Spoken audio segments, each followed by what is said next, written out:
parabenizar vocês, porque esse assunto é um assunto que, olhando do ponto de vista finalístico, ele é cidadania.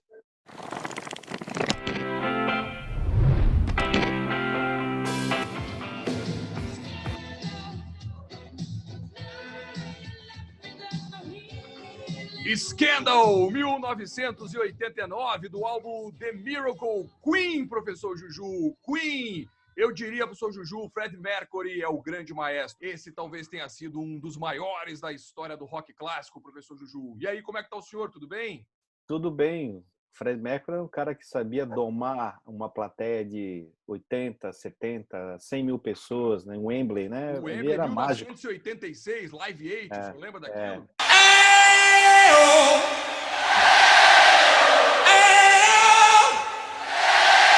Nossos convidados hoje são bem especiais. Estamos de novo, né, num quarteto. Fazia tempo que a gente não fazia um quarteto, hein, professor Juju? Então, hoje temos Jules Michelet, lá direto de Brasília, consultor legislativo da Câmara dos Deputados, também advogado. Tudo bem, Jules? Como é que você está? Tudo bem, Marcelo? Tudo bem, Juliano? Tudo bem, André? Obrigado por me chamar aqui para o Direito ao Rock. Obrigado por abrir com Queen. Tá? A gente vai falar de reforma tributária e como eles falam no Scandal, né? Here come the bad news. E André Lemos, tudo bem? Como é que você está? André, advogado, professor aqui em Floripa, pertinho da gente, né, professor Juju? E aí, André, como é que você está? Tudo bem, meu amigo? Tudo bem? Como é que vão vocês? Um grande abraço, Marcelo, Juliano, um grande amigo, irmão, o Júlio também. Prazer em estar com vocês aí. Vamos tentar falar um pouco aí, unir, né, esses dois assuntos que, querendo ou não, são polêmicos na vida da gente, o rock e a reforma tributária. Eu ouço falar de reforma tributária desde que eu sou pequenininho. Mas vamos lá, Júlio e André. Seguinte, lá no começo, quando a gente começou a pensar, na época da pandemia, o que fazer nesse tempo, além dos compromissos que a gente tem aos montes também, né, Juju? Mas a gente resolveu arrumar mais alguma coisa para ocupar um pouco tempo já. A gente pensou, vamos utilizar o rock como paradigma cultural aí que justifica o fato da gente trabalhar de forma crítica alguns institutos do direito.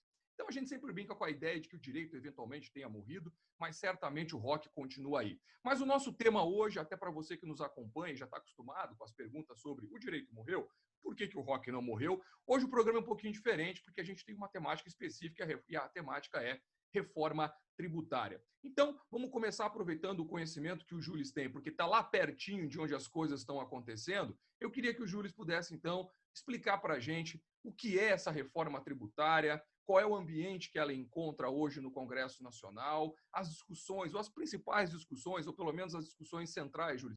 A discussão da reforma tributária, Marcelo, é a reforma que causou as maiores guerras e as maiores brigas de bar até hoje. Que é quem é que vai pagar?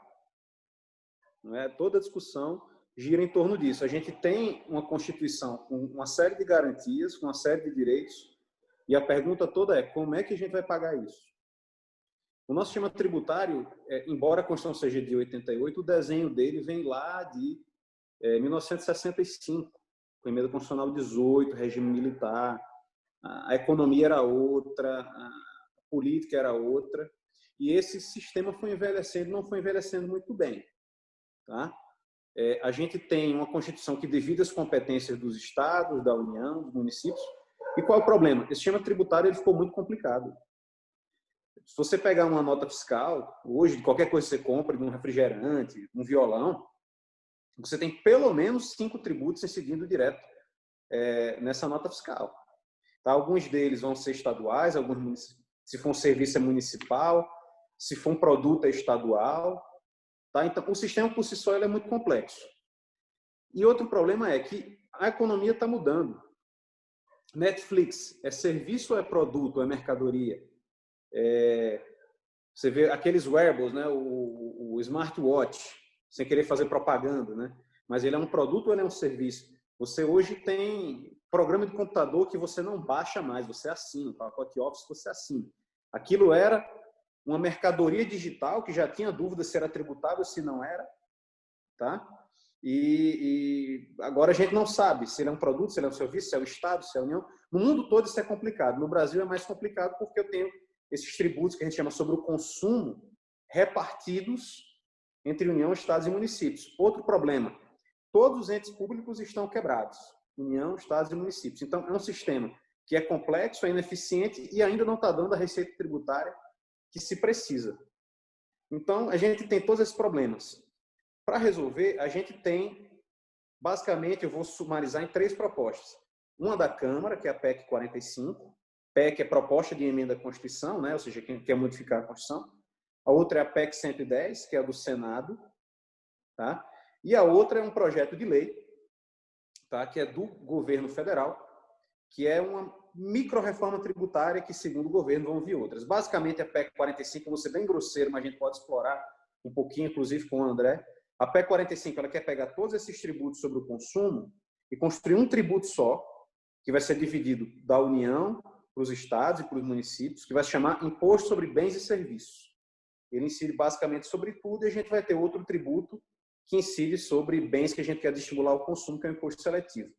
A PEC 110, ela quer criar 2. Um IVA, que ele chama federal, Imposto do Valor Agregado, um federal, e um estadual. Ou seja, vão ter 2 tributos paralelos sobre o consumo. E o terceiro, que é o projeto do governo federal, ele só mexe em 2 tributos federais, que é o PIS e a COFINS, são contribuições sociais, vai criar um tributo só, que é a CBS, Contribuição sobre Bens e Serviços.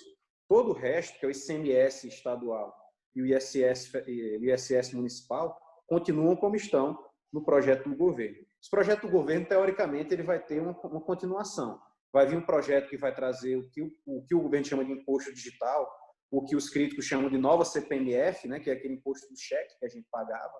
Vai ter uma desoneração dos tributos que incidem sobre o salário e vai ter uma modificação do tributo do imposto de renda, né? Vai mexer. Eles falam muito que vão tirar deduções, vão aumentar uma faixa isenta, mas a gente pode explorar mais isso no começo. Mas, basicamente, grosseiramente, é isso que a gente tem. 3 propostas que procuram simplificar o sistema tributário. André, a gente chamou o André aqui, né, professor Juju, para que o André pudesse nos ajudar na conversa com o Júlio hoje. André, fica à vontade. Bem, eu acho que o Júlio foi muito preciso, né? Eu ia tentar vou fazer um adendo, né? Alguns adendos aí para tentar trazer um pouquinho mais aí de elementos para quem está nos ouvindo. Primeiramente, fazer com que esse assunto, né? Parabenizar vocês, porque esse assunto é um assunto que, olhando do ponto de vista finalístico, ele é cidadania, né? Muito importante nós estarmos inseridos não como operadores do direito, como pessoas, como cidadãos, sabendo nossos direitos e nossos deveres, dentro de uma ordem, né? Bem, e essa ordem é pagar a conta, como o Júlio bem disse. Nós pagamos a conta para que um Estado que tem 3 competências, digamos assim, o Estado, União, com tributos federais, o Estado da Federação, tributos de Estado, e o Estados municípios, 5.570 e tantos municípios com os seus tributos também. Bem, nessa reforma está se tentando compor com todas essas entidades alguma coisa, né? O que eu trago, basicamente, eu tenho uma tendência grande de defender que fique uma certa concentração nos municípios, no modelo que a gente tem hoje. O município fica com saúde, o município fica com educação. E tem uma arrecadação que não é compatível com todos os deveres que ele tem para com o cidadão. Beleza. Meu maior foco é naquela defesa que muitos fazem.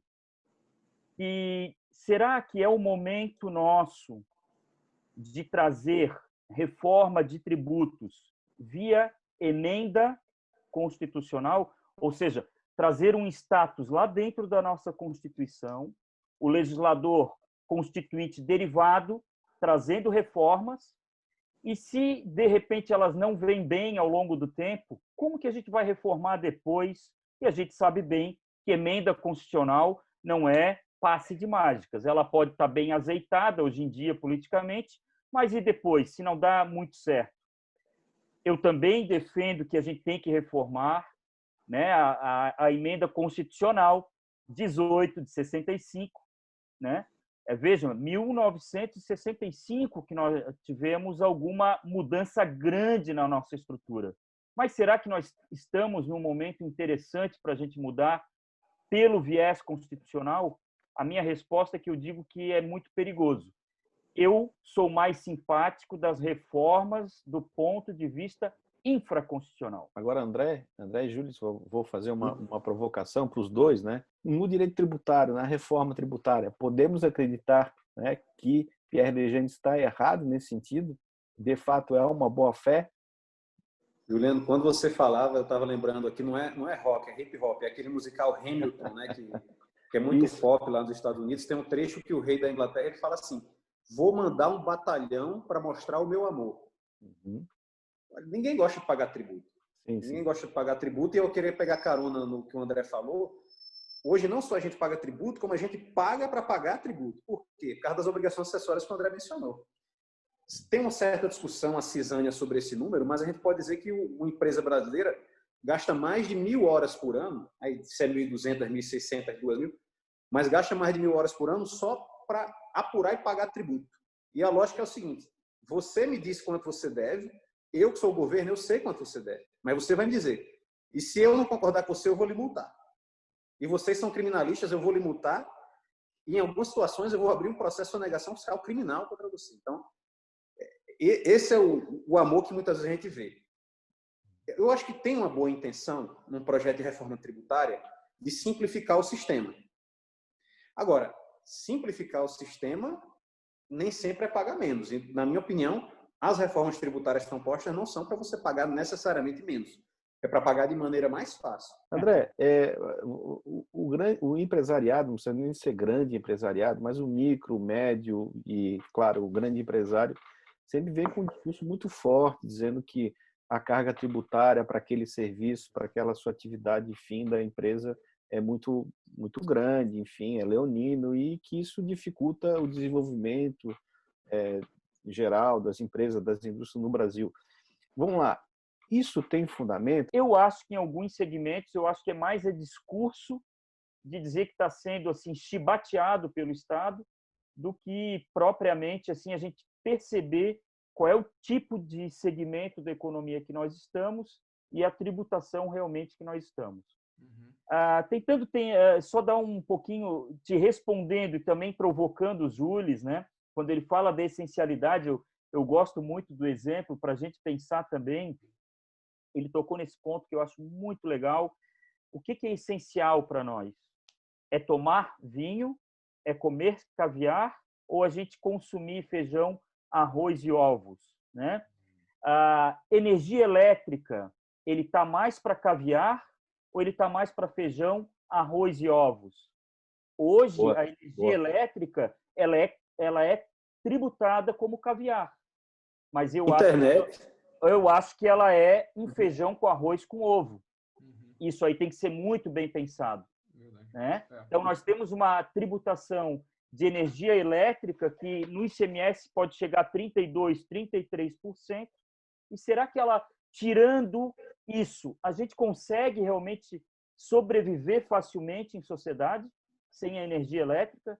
Se a gente tira ela é quase essencial ou ela não é essencial para nós? Essas discussões eu acho que a gente deveria ter com mais cidadania. Sim. É essa a resposta com objetividade que eu poderia dar para a gente pensar nisso aí. Mas, Júlio, tu estás, como eu disse, ali perto, para que a gente possa começar a encaminhar o nosso fim. O que tu olhas lá dentro da Câmara dos Deputados hoje com relação à viabilidade desses projetos? Há algum que agrada mais? Há algum que nos corredores já se fala sobre a possibilidade de acordos entre os partidos, entre os interesses políticos lá dentro? Tem um pessoal, por exemplo, que defende a ideia de IBS, que é concentrar a tributação do consumo num lugar só. Você tem o pessoal, como por exemplo, o Mark Sintra, que é um grande autor de economia e de direito tributário, que foi secretário da Receita no começo do governo, que defende a CPMF, que no final das contas é esse tributo sobre pagamentos que o governo quer implementar. Tá? Dizem que é mais simples, dizem que é exatamente a história do ganso, assim, a gente está pagando e nem vê. Tá? Tem quem defende que não precisa de reforma nenhuma. Por exemplo, o Everardo Marcel, que foi secretário da Receita, disse que se você mexer no procedimento de cobrança não precisa ter reforma. Então, assim, você tem posições muito extremadas a respeito de tudo. No Congresso, eu acho que tem uma certa convergência em ter esse IBS. Se vai ser um IBS só, ou dois, e tudo está em debate. Qual é o problema que eu vejo? Essa reforma do governo, ela bagunça um pouco o meio de campo por duas razões. A primeira, eu acho que foi perfeito o André dizer. O que é que a gente vai pagar? Assim, qual é o tamanho do Estado que a gente vai pagar? O clima do Congresso, na minha opinião, é que tinha que ter tido a reforma administrativa primeiro. O clima que eu sinto, o presidente Rodrigo Maia falou isso várias vezes, inclusive. Só que a reforma administrativa, ela é de iniciativa do Executivo, o Executivo não mandou. Então, não tem muito o Congresso fazer a respeito disso. Segundo, quando chega essa reforma tributária por projeto de lei, você gera uma bagunça no meio de campo. Por quê? Porque as PECs, elas têm um jeito de tramitar. Você forma uma comissão especial, é votada na comissão, aí é votada na Câmara 2 turnos, 3/5, aí é votada no Senado 2 turnos, 3/5, se mudar a volta e promulgação. Projeto de lei, ainda mais esse que tem urgência, se em 45 dias ele não for votado nas comissões, ele vai para o plenário da Câmara e vai para o do Senado e tem sanção. Ou seja, eu tenho que escolher o que é que eu vou votar. Não dá para caminhar as duas coisas. Exatamente. As reformas, a meu ver, são mutuamente exclusivas. Ou eu voto do governo, ou eu voto a PEC 45 e a 110. Por outra razão. Não adianta fazer a reforma só do governo e depois dizer, estados e municípios, eu vou tratar vocês agora nas PECs. Os estados não vão querer, nem os municípios. Eu que sou município vou perder minha competência de tributar serviço, ainda mais agora que tudo está virando serviço. Eu vou perder minha competênciazinha e a União está lá no canto dela? Não. Então, eu acho que, assim, tem uma decisão muito clara que o Congresso vai ter que tomar, e os parlamentares sabem disso, na minha opinião, que é, eu vou votar as PECs ou eu vou votar o projeto do governo? André, queria te perguntar 3 coisas, André. Opa. A primeira é esse quadro que está aí atrás, que eu achei muito legal. Tem. Depois essa camisa, que eu acho que o Júlio, não sei se entendeu a camisa, Júlio, mas o André vai te explicar. E depois nós temos um copo aí, um copo punk. Como é que é esse copo punk aí, André? Opa, então vamos... Mas explica a camisa para o Júlio, se eu tenho certeza que o então Júlio vamos essa furar a camisa. fila aí. Primeiro, então, a camisa, que é Manezitos, né? Que seria de Beatles, um manezinho. Então, os típicos manezinhos da ilha, né? Então, tem ali boi de mamão, tem uma benzedeira, tem um pescador, tem um outro nativo passeando com passarinho em algum quintal, em algum quintal aí com bastante galos, são os manezinhos da ilha que eles fizeram uma adaptação lá na rua, que é aquele clássico, né? Seria Abbey Road ou seria Felipe Schmidt aqui no centro de Floripa? Mais ou menos isso, mais ou menos isso. As nossas ruelinhas de Florianópolis. E no quadro estou vendo ali Sérgio Reis lá em cima, embaixo Belchior, bom... Aí tem uma mistura, embaixo tem um pouco de samba, tem um pouco de MPB. Baby do Brasil. Aqui começa Baby do Brasil, começa a Lulu Santos, Alceu Valença, Marina, Cazuza, Lobão, pessoal da Legião, dos Engenheiros, Titãs, e aí vai, né? Eu comprei ainda quando era estagiário, fui uma vez a São Paulo, o cliente não me pagava avião, eu ia de ônibus numa quinta-feira à noite, dormia dentro do ônibus, trabalhava, ia no anexo fiscal de Guarulhos, e aí eu dei uma voltinha, como diz o Manezinho, dei uma bandinha pela Avenida Paulista e me deparo numa banca de revista com essa maravilha, né? Mandei o cara enrolar, trouxe debaixo do braço e aí depois mandei emoldurar, né? Foi o salário do mês, André? Oi? Foi o salário do mês. Sem dúvida que foi o salário do mês. No começo de tudo, quando eu liguei para o Júlio perguntando se ele toparia conversar conosco, ele me disse, Marcelo, eu gosto de Queen. Júlio, gosta de rock and roll clássico? Gosto. Gosto de Queen, gosto de AC/DC também. Parece que foi ontem, André. 40 anos de Back in Black. Exatamente. Brian Johnson, minha boininha de Brian exatamente, Johnson. Exatamente. Muito boa. Eu até brinquei com o Juliano no início da pandemia, né? Mandei um som para ele do AC/DC, aí peguei e fiz o AC/DC. Nós estamos num verdadeiro AC/DC, né? Antes Covid e depois da Covid, né? É isso mesmo. Pode ser. Então tá, eu queria me despedir dos meus parceiros de hoje. O papo foi muito bom, o tema é bastante complexo, tem muita coisa para ser dita, sob um ponto de vista técnico ainda tem muito mais, porque como o André e o Júlio deixaram muito claro aqui, cada uma dessas discussões que nós tratamos e que nós aproveitamos, e disso se desenvolvem mais outros tantos temas, do ponto de vista técnico também. Mas a gente quis simplificar justamente para que você que nos acompanha possa ter aí a condição de ter uma noção do que está para acontecer. Obviamente, você precisa ler, se informar, participar do debate público, porque assim como disse o André e também o Júlio, isso vai fazer muita diferença na nossa vida, então nós temos que assumir nossa responsabilidade democrática e participar de todos esses debates. Júlio, meu querido, muito obrigado por ter estado conosco hoje e deixar um pouquinho do teu tempo para a gente. Eu que agradeço, pessoal. Muito obrigado pelo convite. Achei muito bacana a conversa. Estou sempre aí. Eu não conhecia o Direito ao Rock, agora eu conheci, eu vou acompanhar. Já estou com os vídeos marcados para assistir mais antigos aqui. E eu acho a interseção, né? Para usar um termo que a gente estava utilizando aqui agora. O diálogo.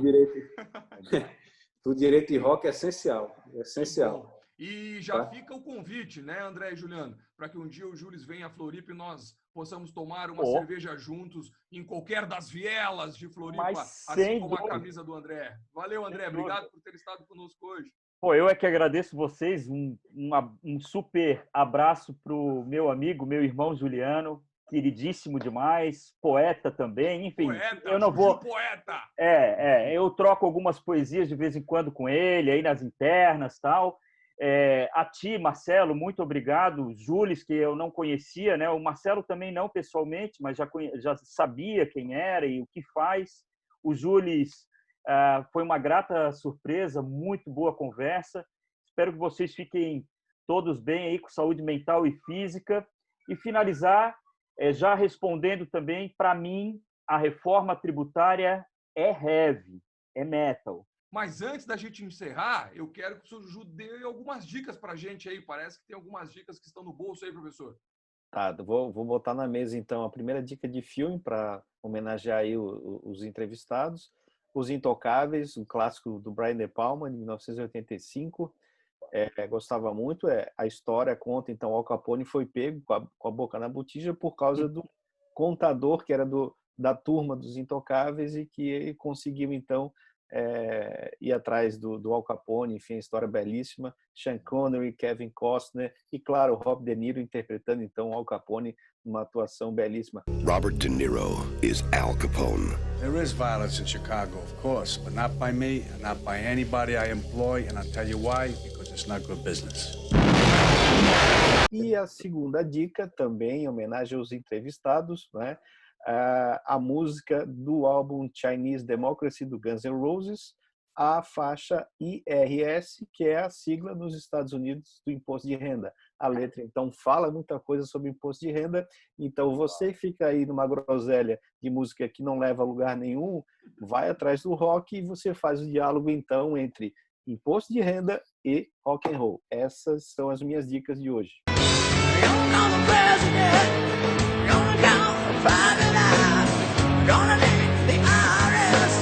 Então, ratifico aqui o meu agradecimento aos meus queridos convidados de hoje, o André, também o Júlio. Mais uma vez, um agradecimento ao meu querido parceiro, meu coautor para o Crime Perfeito, o professor Juju. E fique aí, nos acompanhe, se inscreva no canal. Logo mais nós estaremos de novo aqui produzindo mais conteúdo para discutirmos outros institutos, outros discos e também outras músicas. Até a próxima, gente. Tchau!